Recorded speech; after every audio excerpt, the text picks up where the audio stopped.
হালা আতা আলাল ইনসানি হিনুম মিনাদ দাহরি লাম ইয়াকুন শাইআম মাযকুরা। আল্লাহ পাক বলেন, হামজা একটু কি খেয়াল করো না, বিবেকটা কাজে আমার লাগে না যে তুমি জন্মের আগে উল্লেখ করার মতো কিছুই ছিলে না।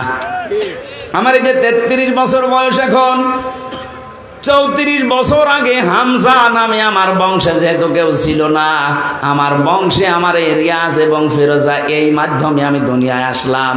কেউ আলোচনাও কোনোদিন করেছে যে এখানে হামজা নামে একজন এসেছে? মাত্র 34 বছর আগে। আল্লাহ পাক আমাকে এটা স্মরণ করাচ্ছেন কেন? কারণ একটা দুর্বল জায়গায় আঘাত দিয়েছেন আমার। আমি তখন কিছুই ছিলাম না, নেই থেকে আস্তে আস্তে আমার আল্লাহ আজ হামজা বানিয়ে চেয়ারে বসিয়েছে। এখানে মা বাবার দায়িত্ব শুধু বিছানায় থাকা, বাকি যা করার কে করেছে? একটু বিবেকটা এদিকে কাজে লাগাতে পারেন না? আল্লাহ আমাদের একটা স্মরণের মাধ্যম দিয়েছেন এইভাবে, ফালিয়ানজুরিল ইনসানু মিম্মা খুলিক খুলিকা মিম্মা দাফিকি ইয়াখরুজু মিন বাইনিস সুলবি ওয়াত তারাইব। মানুষকে একটু নজর করে দেখে না যে কি দিয়ে তারে বানালাম? বাবার স্ফলিঙ্গ দিয়ে দ্রুত গতিতে বের হয়ে যাওয়া পানিটা দিয়ে, যেটা একবার বের হলে শরীর থেকে গোসল ফরজ হয়ে যায়। যে পানির ছাড়া পৃথিবীর কোন মার্কেটে 4 আনাও দাম নেই। কথা বলে না, কেউ ফ্রি দিলেও আপনি নেবেন না। এরকম একটা না পাক দুর্গন্ধযুক্ত পানি দিয়ে আল্লাহ আমার অস্তিত্ব আরম্ভ করলেন। আল্লাহ পাক বলেন, এই পানিটা যখন মায়ের রেহেমের ভেতরে যায়, বাবার মাকে দিয়ে আমি আল্লাহ এই 2টা নাপাক পানি এক জায়গায় 4 8টা জিনিস বানাই। চুল, রগ, হাড় আর পর্দা, রক্ত, গোশত, চর্বি আর চামড়া। বিজ্ঞান ভিত্তিক আলোচনায় যখন তাফসীরগুলো আমি মিলিয়েছি, দেখেছি হ্যাঁ এই 4 8টা জিনিস এক।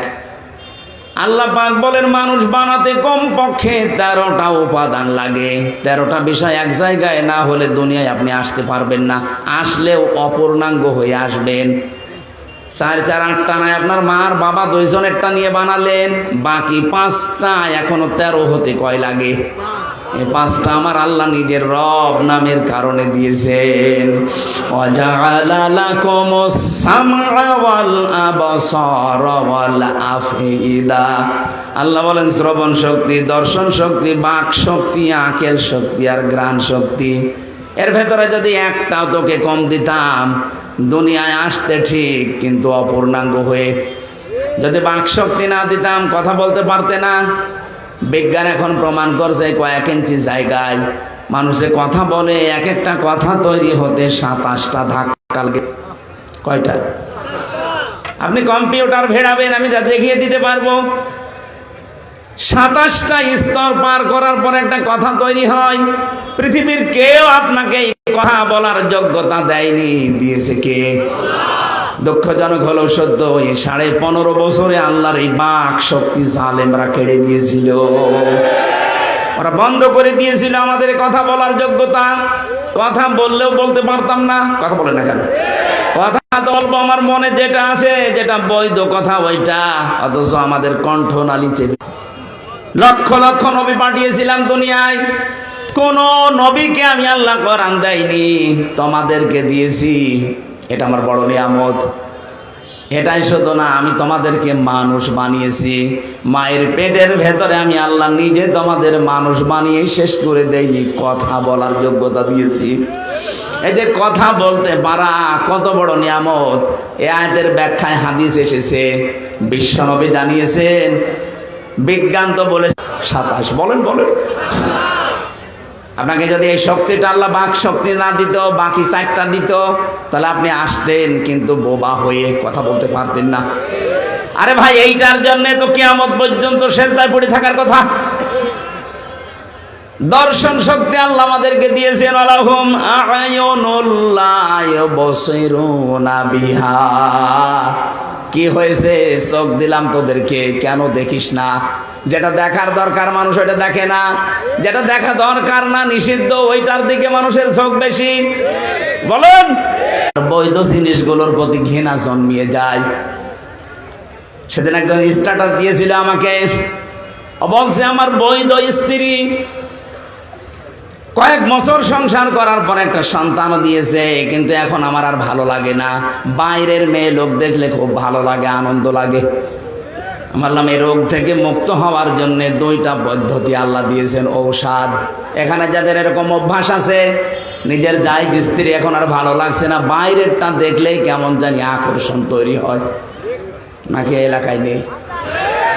যদি এরকম মন মানসিকতা কারো তৈরি হয়, উলঙ্গ অর্ধ উলঙ্গ নাচ দেখলে আনন্দ লাগে, তাদেরকে আপনি কোরআনে কারিমের ঔষধ 2টা বলছি। সূরা নূর 18 নম্বর পারা 12 নম্বর পৃষ্ঠা 7 নম্বর লাইনের 30 নম্বর আয়াত। একটু বাড়ি যে আয়াতটা একটু তাফসীর পড়বেন। অকুল লিল মুমিনিনা ইয়াগুদ্দু মিন আবসারিহিম ওয়া ইয়াহফাযু ফুরুজাহুম যালিকা আযকা লাহুম ইন্নাল্লাহা খাবীরুম বিমা ইয়াসনাউন। বলেন আল্লাহু আকবার। আল্লাহ পাক বলেন, হে নবী, মুমিন পুরুষ যারা আছে এখানে তাদেরকে আপনি বলে দেন, তারা যেন তাদের চক্ষুকে নিম্নগামী করে রাখে পর স্ত্রী থেকে, পর নারী থেকে। 2 নম্বরে তাদের লজ্জা স্থানকে হেফাজত করে। প্রশ্ন আসতে পারে 2টা কাজ করা অত সহজ? সহজ না। এই জন্যই তো আল্লাহ আপনাকে এত দামি বানিয়েছে। আপনার পরীক্ষা তো এই 2টাই। বিশ্ব নবী জানিয়েছেন 2টা গর্থের যদি কেউ আমাকে গ্যারান্টি দিতে পারে, আমি আল্লাহর নবী বলছি তাকে আমি জান্নাতে পৌঁছিয়ে দেব। 1 নম্বরে এই মুখটা, 2 নম্বরে লজ্জা স্থান। এই 2টা গর্থ যদি সত্যি কেউ হেফাজত করে রাখতে পারে, আল্লাহর দিকে তাকিয়ে একটা অনির্বচন সুখ আপনাকে আল্লাহ দান করবে। শব্দটা কে বললাম বলেন তো? করে তোমরা দেখতে পাও পাখির এই মরগুলো এত মোলায়েম, এত নরম, এত সফট, একটার সাথে আরেকটা যখন মিলে যায়, ডাউন করার পরে যখন ফল করে, এর নিচে বাচ্চাগুলো যে একটা আনন্দ পায়, একটা সুখ পেয়ে যায়, ওদের মনে মনে এই চিন্তা কিসির মিসির আওয়াজ দেয়। বাংলাতে এদেরকে বলা হয় অনির্বচন সুখ। আপনি যদি সত্যি আল্লাহর ভয়ে আজকে আপনার এই চোখের যে গোনা আছে এটা বন্ধ করে দিতে পারেন, আপনার হৃদয়ের ভেতরে আল্লাহ আলাদা ভাবে একটা সুখ নিজে দান করবেন।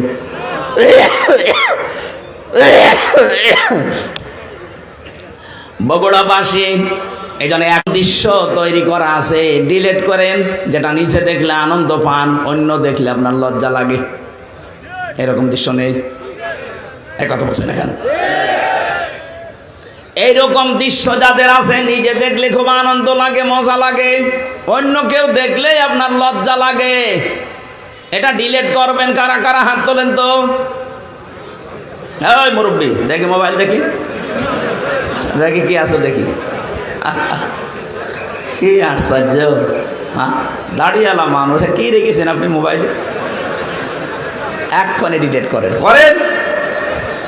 আপনার ওয়াজ শুনতে আসাচ্ছে, ওটা ভাটা জিনিস ডাউনলোড করে আপনি ওয়াজ শুনতে এসেছেন, এক্ষণে ডিলেট করে বাড়ি যাবেন।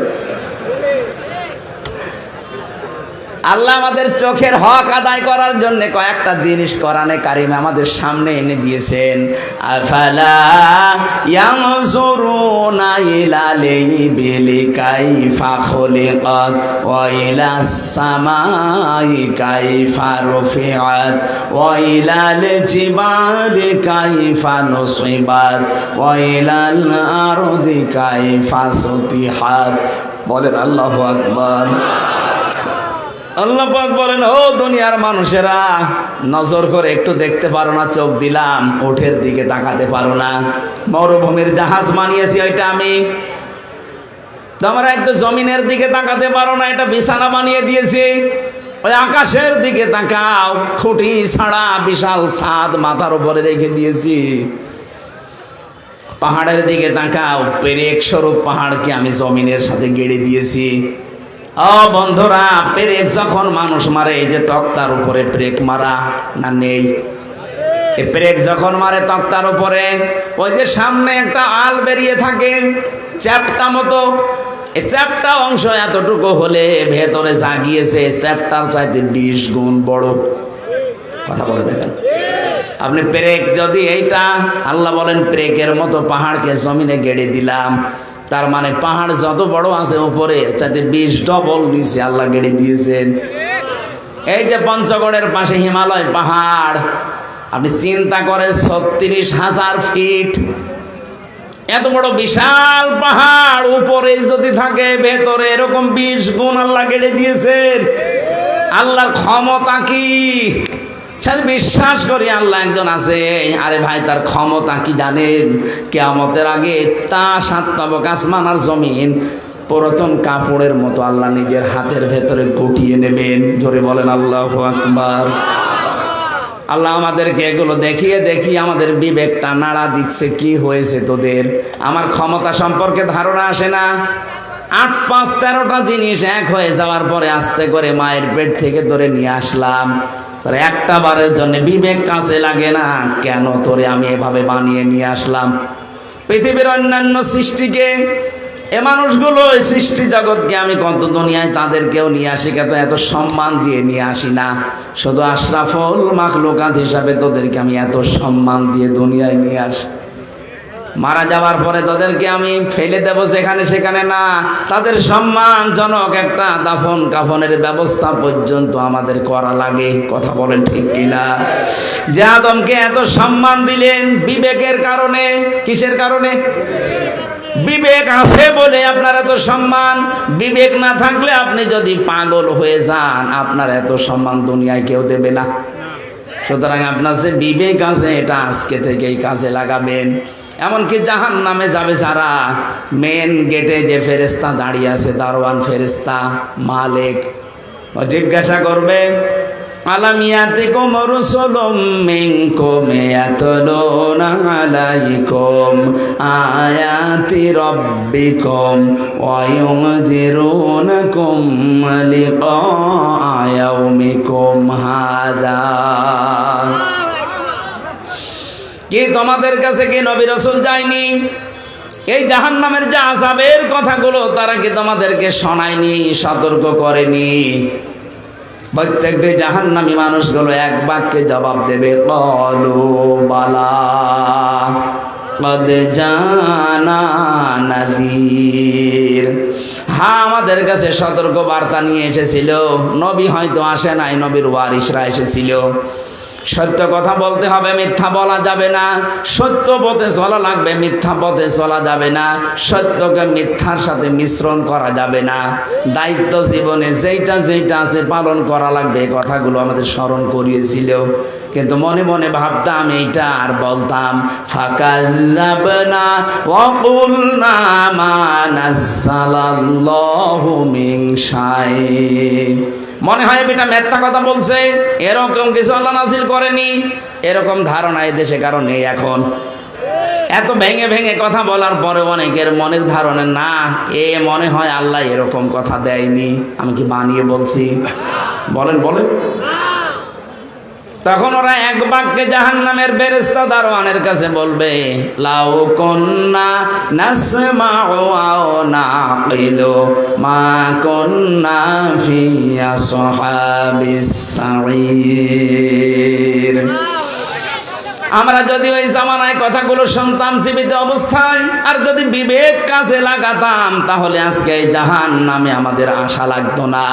বগুড়াবাসী, বিবেক যাদের আছে এখনো কিন্তু কাজে লাগান, নয়তো জাহান্নামী হয়ে যাবেন। দাঁত দেখাই স্বামী বাদ দিয়ে বিয়াইকে, দোলা ভাইকে। কথা বলে না কেন? ওয়াইদা গাবা আনহা হাফিজাতুহু। 2 নম্বরে ওই মহিলার জন্য জান্নাতের 8টা দরজা খোলা থাকবে।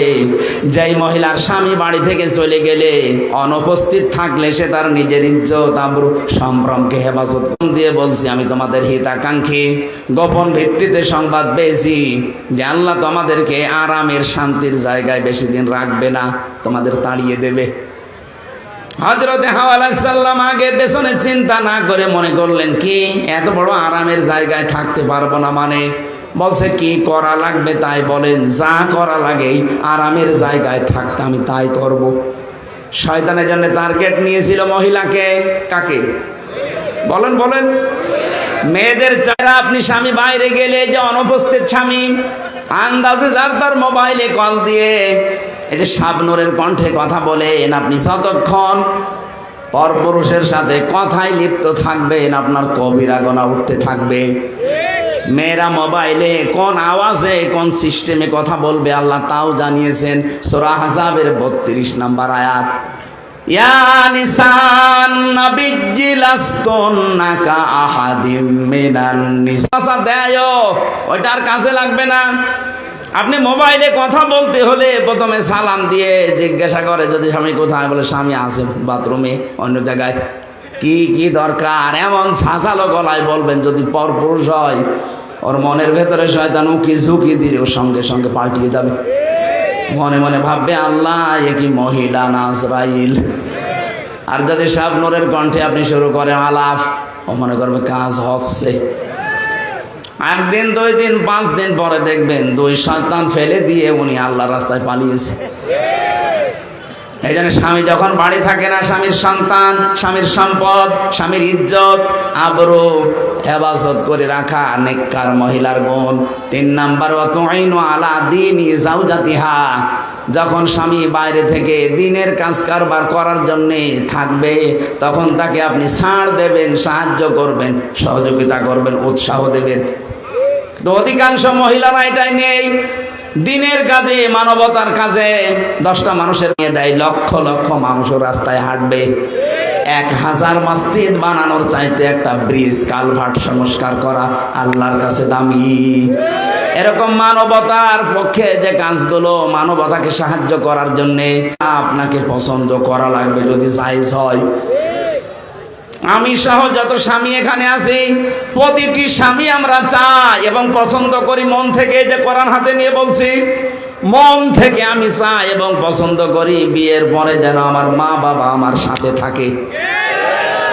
কথা বলেন না কেন? 100টার 98টা মহিলা এটা চায় না। হ্যাঁ, নামাজ পড়ে, রোজা রাখে, কালো বোরকা পরে, কিন্তু স্বামীকে মাঝে মাঝে খোঁচায় কি আর কতদিন একসাথে থাকবা, আলাদা হবা না। এই কথাটা শুধু ওই মেয়ে লোকের না, ওই মেয়ে লোককে হাওয়া দিচ্ছে ওই মেয়ে লোকের মা আর বড় বোন। ওখান থেকে শুধু হাওয়া দেয়, আর কতদিন থাকবি একসাথে। আরামে খেতে চাইলে আলাদা হ। এরকম শাশুড়ি আর বড় শালি কার আছে? হাত তোলেন তো। একজন আছে না? কি ইয়ার কি মারার কথা না, ওরা আছে, সত্যি আছে। সম্মানিত মা বোনের, আপনি মনে করেছেন আমি নামাজ পড়ি, রোজা রাখি, কালো বোরকা পরি, জান্নাত আমি পাবো না? পাবে কি? কে বলেছে আপনি জান্নাত পাবেন? জান্নাতে যেতে হলে আপনার স্বামী যেটা পছন্দ করে ওটা যদি জায়েজ হয়, আল্লাহর কসম আপনার কষ্ট হলেও মেনে নেওয়া লাগবে। এই যে কয়েকদিন আমি গিয়েছিলাম আগে নীলফামারী কিশোরগঞ্জ থানা, একটা বৃদ্ধাশ্রমে ঢুকলাম। কতগুলো মা আর বাবা বসে আছে, তাদের চোখের দিকে তাকালেই মনে হচ্ছে ওরা সন্তানের জন্য বরদোয়া দিচ্ছে। কত কষ্ট লাগে একটা সন্তান বড় করতে। যারা বাবা আছে জিজ্ঞাসা করে দেখেন, একটা ছেলে একটা মেয়ের পেছনে 25 বছর 22 বছর শ্রম দেওয়ার পরে তার বিয়ে দেওয়া হয়। আমার মনে হয় আমার এই ছোট্ট মেয়েটাকে নিয়ে আমি যে ঝামেলায় আছি, আমাকে নিয়ে আমার বাবা মা ঠিক এই ঝামেলায় ছিল। প্রতিটি মানুষের পেছনে তার মা বাবা ঠিক এইভাবে শ্রম দিয়েছে। অথচ লাইন ধরে এই লাইনে বাবা, এই লাইনে মা বসে আছে বৃদ্ধাশ্রমে, সবগুলোর সন্তানই আছে। এতে সন্তানগুলো নিজেরা বড় ধাক্কা সহ্য করতে না পেরে বৃদ্ধাশ্রমে মাকে রেখে গেছে। সূরা আরাফ পড়েছি। আরাফের প্রথম বাংলা অর্থ হচ্ছে আরাফ মানে প্রাচীর। আরাফ মানে নবীজি বলেন জান্নাত আর জাহান্নামের মাঝে আল্লাহ একটা প্রাচীর দিয়ে রাখবে। কিছু মানুষকে আল্লাহ দাঁড় করিয়ে দেবে, ওদেরকে আল্লাহ জাহান্নামও দেবে না, জান্নাতেও দেবে না। সাহাবী প্রশ্ন করলেন, হুজুর জান্নাতে দেবে না কেন? নবীজি বলেন এরা আর যাই করুক মা বাবার হক আদায় করতো না, তাদের সাথে খারাপ ব্যবহার করতো। আজকে গতকালকে বগুড়াতে একটা ছেলে মাকে জবাই পর্যন্ত করে ফেলেছে।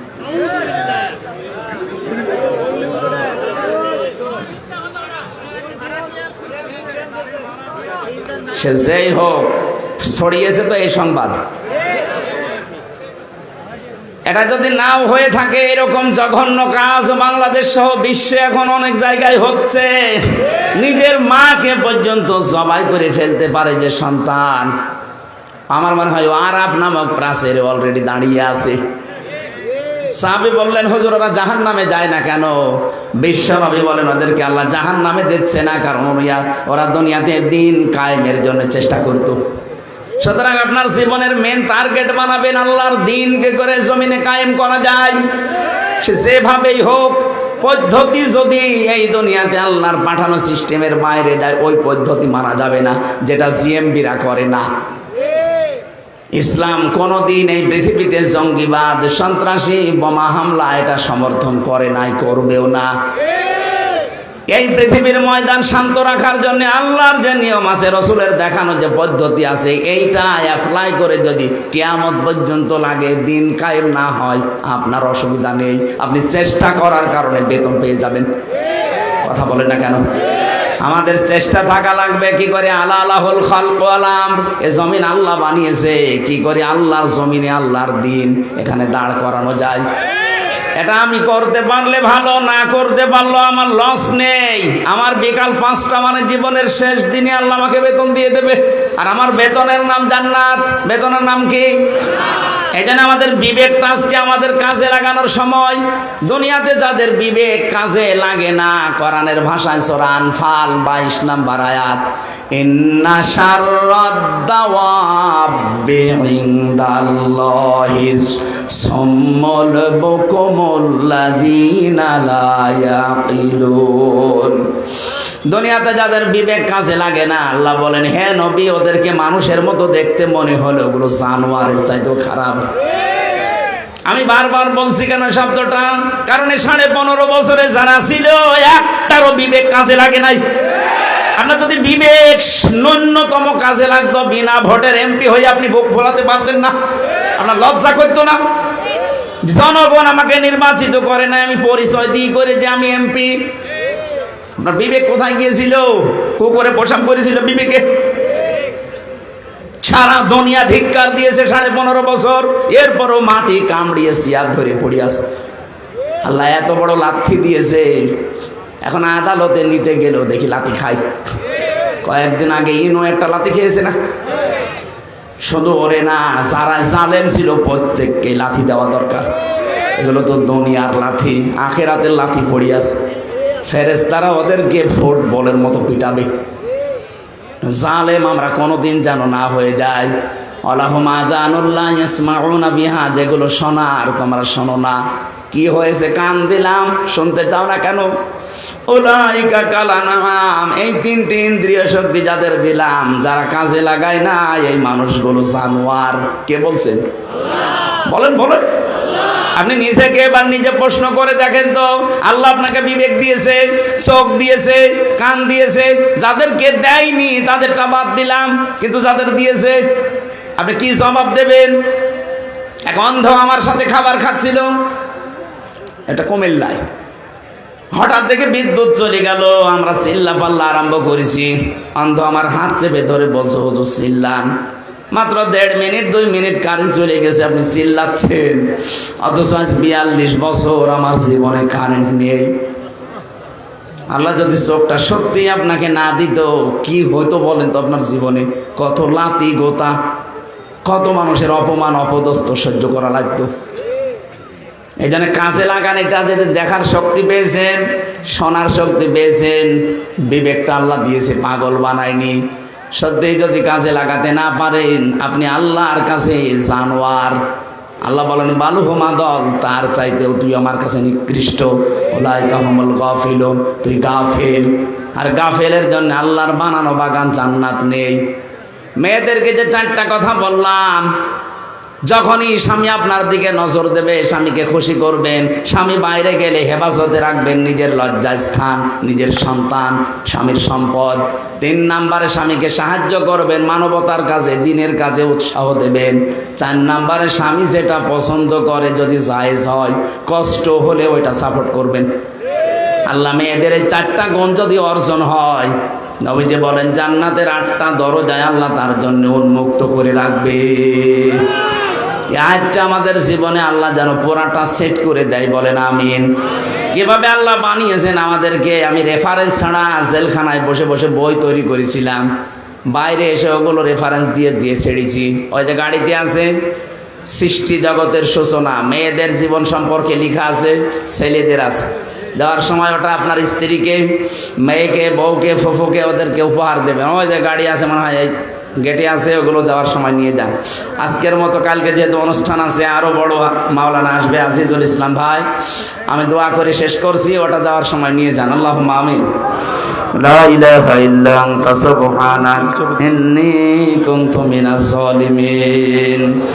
রব্বুল আলামিন 2 দিন ব্যাপী তাফসীরুল কোরআন মাহফিলের প্রথম দিনে বগুড়া শিবগঞ্জের কিচকের এই মাটিতে আমরা হাত তুলেছি। যত মানুষ আমরা কোরআনের কথাগুলো এই 1.5 ঘন্টা পর্যন্ত শুনলাম, আমাদেরকে মাফ করে দাও।